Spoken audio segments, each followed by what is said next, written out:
नमस्कार आदाब दोस्तों, हिंद वॉइस में आपका स्वागत है। मैं हूं इकराम। दिल्ली दंगों से जुड़ा एक और बड़ा अपडेट आपके सामने लेकर आया हूं, लेकिन उसे बताने से पहले आप लोगों से अपील है कि अगर अभी तक आपने हमारा चैनल सब्सक्राइब नहीं किया तो चैनल को सब्सक्राइब जरूर करें। फेसबुक पर अगर वीडियो देख रहे हैं तो फॉलो करें, ट्विटर पर हमें फॉलो कर सकते हैं, इसके अलावा इंस्टाग्राम पर भी हमें फॉलो कर सकते हैं। देखिए, दिल्ली दंगों से जुड़ा एक बड़ा अपडेट सामने आया दिल्ली हाईकोर्ट से। कल रात हमने एक खबर की थी जिसमें आपको बताया था कि कपिल मिश्रा पर रजिस्टर्ड एफआईआर हो चुकी है। दो शख्स थे जो कोर्ट के चक्कर काट रहे थे। पहले उनकी थाने में सुनी नहीं गई तो वो कड़कड़डुमा कोर्ट पहुंचे, वहां से आदेश हुआ पुलिस को और एफआईआर रजिस्टर्ड हो गई। दोनों जो थे वो क्लाइंट हैं महमूद पराचा के, एडवोकेट महमूद पराचा, क्योंकि ज्यादातर जितने पीड़ित हैं दिल्ली दंगों से उनका केस वो लड़ रहे हो, हिंदू हो या मुसलमान, वो सबका केस लड़ रहे हैं। अब इसमें चलते हुए एक चीज आपको बता दूं, उससे पहले खबर और की थी मैंने जिसमें मैंने बताया था कि दिल्ली पुलिस को नोटिस जारी किया था कोर्ट ने और कहा था कि आपने अभी तक कपिल मिश्रा के खिलाफ जो शिकायतें आ रही है उन पर कार्रवाई क्यों नहीं की, इनकी जांच कीजिए। तो अब दिल्ली पुलिस ने एक अपना हल्फनामा दाखिल किया दिल्ली हाईकोर्ट के अंदर, जहां उसने कहा कि कोई योग्य सबूत नहीं मिले हैं कपिल मिश्रा के खिलाफ। उनके खिलाफ ऐसी कोई शिकायत नहीं मिली है जिसकी अर्जी आई थी जिसमें आरोप लगाया था कि कपिल मिश्रा, अनुराग ठाकुर, प्रवेश वर्मा, अभय वर्मा, इनके खिलाफ दिल्ली में दंगे भड़काने की इन्होंने कोशिश की है, इन्होंने कुछ ऐसी चीजें की हैं, लेकिन अभी तक ऐसा कोई भी योग्य सबूत नहीं मिला है। दिल्ली पुलिस ने यह हल्फनामा दिया है कोर्ट के अंदर। जो जज थे जो सुनवाई कर रहे थे कल यानी कि सोमवार को, जो दो मुख्य जज थे दिल्ली हाईकोर्ट में, एक थे उसमें आपके न्यायमूर्ति प्रतीक जालान और दूसरे थे DN पटेल। ये दोनों सुनवाई कर रहे थे जब पुलिस इनके सामने हल्फनामा पेश कर रही थी और कपिल मिश्रा का बचाव कर रहे थे। इन दोनों के सामने पुलिस ने कहा कि कोई सबूत नहीं मिले हैं, कोई इस तरह के कोई वो नहीं है, ये बिल्कुल निराधार है, इनका दंगों से कोई लेना देना नहीं है। ये हल्फनामा दिया है कपिल मिश्रा के बचाव में। तो दिल्ली पुलिस ने यहां साफ कर दिया है कपिल मिश्रा के बारे में कि कोई सबूत नहीं है दंगा भड़काने का कपिल मिश्रा के खिलाफ। कल एक चीज और हुई है कोर्ट में, ताहिर हुसैन जिसे मास्टरमाइंड बताया गया है, मुख्य आरोपी बताया गया है दिल्ली दंगों का, उसकी कोर्ट ने बेल खारिज कर दी, ये कहते हुए कि भले ही आपने किसी पर हाथ का इस्तेमाल नहीं किया लेकिन लोगों को उसका उकसाया, दंगा भड़काया है और आपकी वजह से बहुत सारे लोगों की जान जा सकती थी। तो ताहिर हुसैन की बेल कैंसिल हुई है और कपिल मिश्रा का बचाव हुआ है कल कोर्ट के अंदर।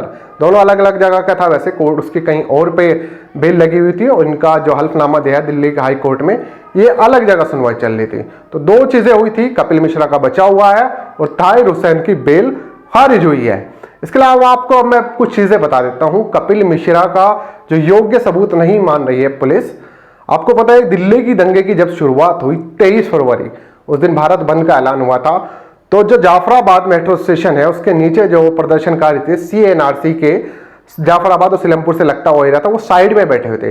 23 फरवरी की सुबह वो जाफराबाद मेट्रो स्टेशन के नीचे आ जाते हैं और सड़क का एक हिस्सा ब्लॉक कर लेते हैं, वहां पर वो प्रदर्शन करते हैं। ये प्रदर्शन दोपहर तक चलता है। तब वहां पर एक ग्रुप आता है 5-4 जनों का, जिसका मैंने पहले भी जिक्र किया था। एक शख्स आता है 4-5 लोगों के साथ में और उस भीड़ में NRC के प्रोटेस्ट में घुसता है और वहां लोगों कहता है कि यहां से ये बंद करो।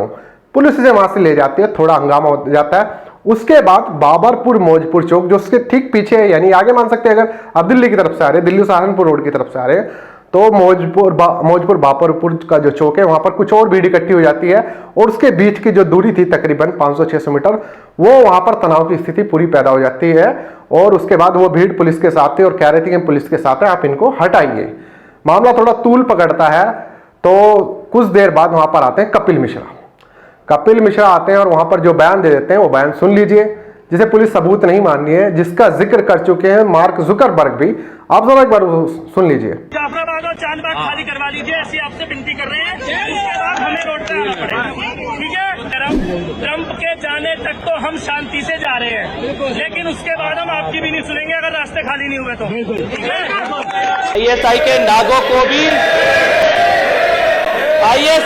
नागों को भी दूध पिलाते हैं मोदी। तो ये वो बयान था जिसे माना जाता है कि कपिल मिश्रा के इस बयान के बाद दिल्ली में दंगे भड़के, क्योंकि इस बयान में कपिल मिश्रा ने सीधे धमकी दी थी कि या तो पुलिस इन्हें उठाइए नहीं तो हमारे आदमी आएंगे इन्हें उठाएंगे। और उसके बाद उन्होंने एक ट्वीट भी किया था कि दिल्ली की सुरक्षा की जिम्मेदारी हमारी है। ये सारी चीजें की हैं। दिल्ली पुलिस ने इसे सबूत नहीं माना, योग्य सबूत नहीं माना अपने हल्फनामा में, जैसा दिल्ली पुलिस ने कहा कि कोई सबूत नहीं है कपिल मिश्रा के खिलाफ।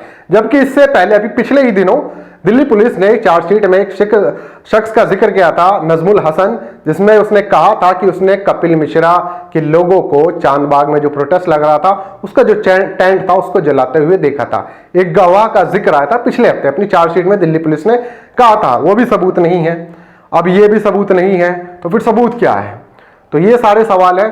साथ ही ताहिर हुसैन की बेल खारिज हो चुकी है, वो अभी जेल में ही रहेगा जब तक है। बाकी और लोग जो हैं, जिसमें बहुत सारे संगठन, जैसे अब यूनाइटेड अगेंस्ट हेट एक और संगठन का नाम आया, उससे पहले पिंजरा तोड़, PFI, ये सारे संगठन का नाम आया था। उसमें खालिद सैफी हैं, उमर खालिद हैं, इन तमाम लोगों पर UAP कानून लगाया। सफूरा जरगर है, हालांकि वो जमानत पे बाहर हैं। और जो राजधानी पब्लिक स्कूल का मालिक था अबू फैजल मलिक, उनको भी जमानत इस बात पे दे दी गई थी कि योग्य जो सबूत मिले नहीं थे, विरोधाभास था गवाहों के बयान के चलते हुए, तो उनको जमानत पहले ही मिल चुकी थी। सफूरा को मिल चुके हैं, मीरान हैदर जेल में है, बाकी के लोगों पे UAP कानून लग चुका है। तो अब यहाँ पर ये सवाल बहुत सारे लोग कर रहे हैं कि सबूत क्या है फिर? अगर कपिल मिश्रा के खिलाफ ये सबूत नहीं तो फिर सबूत क्या होगा? कोर्ट ने पहले नोटिस जारी किया, बाद में कपिल मिश्रा के खिलाफ रजिस्टर्ड FIR दर्ज हुई है, लेकिन अब दिल्ली पुलिस ने कहा कि कोई योग्य सबूत नहीं है। अब लोग क्या लगता है सबूत क्या होना चाहिए और इससे ज्यादा क्या सबूत चाहिए दिल्ली पुलिस को? खैर, कुछ लोग कह रहे हैं कि दिल्ली पुलिस सीधे सीधे बचाव कर रही है कपिल मिश्रा। आप लोगों को क्या कहना है नीचे कमेंट कीजिए, साथ ही खबर को ज्यादा से ज्यादा शेयर कर सकते हैं। और चलता चलता आपको एक चीज और बता दूं, अगली जो सुनवाई होगी वो 21 जुलाई की होगी इस मामले की, कपिल मिश्रा की। तब तक मैं आपको कुछ और अपडेट देता रहूंगा और आप हिंदू वॉइस देखते रहें, शेयर करते रहें।